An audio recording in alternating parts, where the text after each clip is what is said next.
My name is Deb McDonnell, and I am a social worker with Lake Superior Hospice. I have worked there for the past six years, and I have also worked downstate in a hospice there for 12.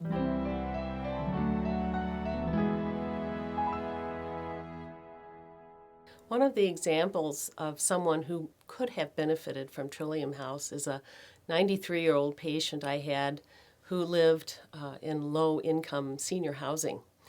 And they require that when someone is no longer able to care for themselves, that they must either go to a nursing home or have family or some kind of caregiving arrangement set up. For her, her daughter worked full-time. She was the only caregiver, and her income was limited so that she didn't have a lot of resources to hire in-home care. They were able to hire a couple of hours in the daytime and a couple of hours at night. But she very much would have benefited from the Trillium House. Also, had she gone to a nursing home, which fortunately she did not, she was not appropriate for that environment. And so many people who are elderly, who are dying in this community, really don't qualify for nursing home care per se because they're sharp and they don't. Most people would want to stay in their own home. I had a man who also was very limited income, had a daughter who was his primary caregiver who was mentally ill. And her coping abilities were very limited and very overwhelmed with his care. He did not want to go to a nursing home. He had been there before and didn't like it and knew that that was something that he just did not want to die there.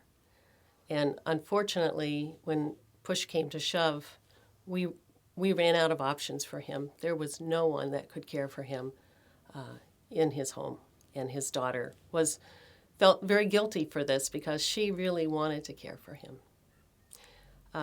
I've also had experience in the hospital where a homeless man was to be discharged. He was terminally ill, and we needed to find a place for him. He had no resources whatsoever. He was homeless, and we ended up finding a friend of a friend who was willing to take him in, and he died in her home his final days. But the example that I remember the most, that's most poignant to me, was when I was working downstate in Midland, Michigan. And I also was involved in creating a hospice home for that community because there was nothing there. And I had a patient who was in her 90s, very sharp, lived in low-income housing, senior housing. And when we first admitted her to hospice, her husband was her primary caregiver. However, he died before she died, and she was left with nobody. Her son lived out of state, worked full-time, and wasn't going to be able to come and take care of her. Fortunately, the hospice home that I had helped create opened, and she was able to spend her last month in that hospice home. And just as a side note on that, this was a retired priest's home that the Catholic Church donated to that community because the priests weren't using it. It was in a rural community.